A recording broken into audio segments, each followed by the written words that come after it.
शिवाय ने खुद को संभाला और बालकनी की तरफ जाते हुए अपना फोन निकाल लिया। दिनेश, मैं आपको एक और जिम्मेदारी दे रहा हूं। 28 तारीख को प्लाजा होटल में बर्थडे पार्टी का अरेंजमेंट भी आपको ही करना है। याद रहे, यह सबसे शानदार बर्थडे पार्टी होनी चाहिए जो लोग सालों तक ना भूले। शिवाय ने धीमे लेकिन सख्त लहजे में कहा। बिल्कुल सर, जैसा आप चाहते हैं बिल्कुल वैसा ही होगा, आप एकदम निश्चिंत रहिए। दिनेश सिंह ने अटेंटिव होकर जवाब दिया। दूसरी तरफ नंदिनी मिस्टर दिनेश के साथ अपनी शादी के सपने सजा रही थी। उसे यकीन था कि इतने पैसे वाले आदमी से शादी करके वो जिंदगी भर ऐश करेगी। क्या नंदिनी का ये सपना पूरा हो पाएगा? शिवाय अवंतिका को कैसे बताएगा अपनी सच्चाई? और क्या सच जानने के बाद अवंतिका अपना लेगी शिवाय को? अगर तेरी शादी इंडस ग्रुप के मैनेजर दिनेश सिंह से हो जाए तो जरा सोच क्या बात बनेगी। रेखा ने काफी सोच विचार करके कहा। हल्की सुनहरी रोशनी में नंदिनी अपने कमरे में खड़ी आईने के सामने अपने खूबसूरत बालों को संवार रही थी। रेखा भी वहीं मौजूद नंदिनी से बातें कर रही थी। रेखा की यह बात सुनकर नंदिनी के होठों पर हल्की मुस्कान आ गई। रेखा धीरे धीरे उसके पास आई। उसकी आवाज में एक मिठास थी और आंखों में चमक। उसने नंदिनी से कहा, देख, दिनेश की उम्र 45 से ज्यादा नहीं होगी और तेरी खूबसूरती के आगे तो वैसे भी कोई उम्र मायने नहीं रखती। तुम दोनों की जोड़ी कमाल की लगेगी। नंदिनी ने एक नजर घुमाकर अपनी मां की ओर देखा, फिर कंघी को टेबल पर रख दिया। फिर उसने रेखा का हाथ पकड़ के कहा, मॉम, अभी से इतने सपने मत देखो, क्या पता ऐसा ना हो। यह सुन के रेखा ने झटके से उसका हाथ छुड़ा लिया। उसकी आंखों में अचानक एक जुनून सा चमक उठा। रेखा बोली, शुभ शुभ बोल नंदिनी, ऐसा क्यों नहीं होगा? मेरी बेटी की खूबसूरती किसी फूल से कम थोड़ी है। मधुमक्खियां खुद खींची चली आएंगी। क्या मॉम, आप भी ना। वो फिर से आईने में अपने खूबसूरत चेहरे को निहारने लगी और मंद मंद मुस्कुराने लगी। रेखा अब उसके पीछे खड़ी हो गई। उसने नंदिनी के कंधों पर अपने हाथ रखे और आईने में उसकी आंखों में झांकते हुए धीमी आवाज में कहा, और तू खुद सोच, कोई बिना वजह ही तो 7 स्टार होटल बुक नहीं करेगा। और अगर ये बात भी नहीं बनी तो क्या हुआ?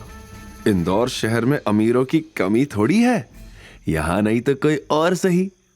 तू चिंता मत कर, तेरा नसीब सिर्फ और सिर्फ सोने से लिखा जाएगा। रेखा की इस बात पर दोनों जोर से हंस पड़ी। तभी नंदिनी की नजर घड़ी पर पड़ी। उसने रेखा से कहा, मॉम, काफी देर हो चुकी है, मुझे कल इंटरव्यू के लिए भी जाना है और अभी तो कितने लोगों को इनवाइट भी करना है। मॉम, इतना सब कैसे होगा?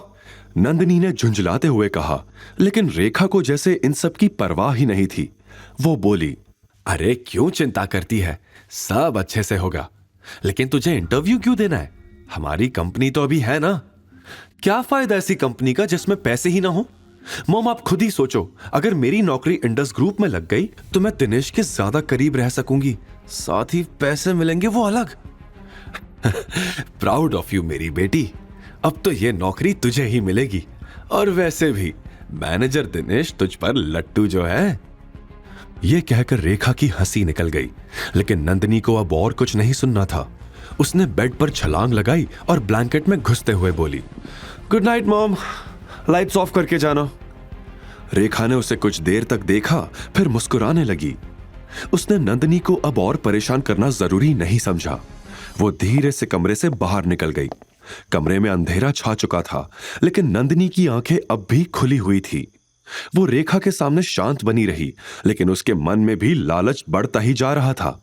आखिर नंदिनी किस इंटरव्यू की बात कर रही थी और उसके बिजनेस का क्या हुआ था?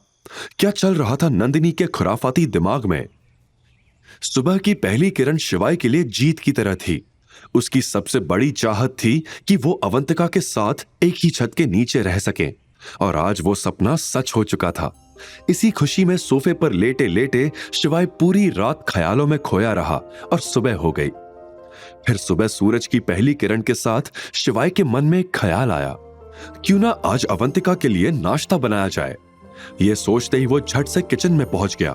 पूरा किचन खंगालने के बाद उसने तय किया, आज पोहा बनेगा। प्याज निकालकर जैसे ही उसने काटना शुरू किया, तभी अचानक उसका फोन बज उठा। अपना फोन देखकर शिवाय दंग रह गया। उसे बिल्कुल उम्मीद नहीं थी कि नंदिनी उसे फोन करेगी। आखिर नंदिनी ने शिवाय को फोन क्यों किया था? आगे की कहानी जानने के लिए देखिए अगला एपिसोड सिर्फ पॉकेट एफएम के यूट्यूब चैनल पर। और शिवाय एक विनाशक के सारे एपिसोड्स को सुनने के लिए डिस्क्रिप्शन में दी लिंक से डाउनलोड करें पॉकेट एफएम ऐप।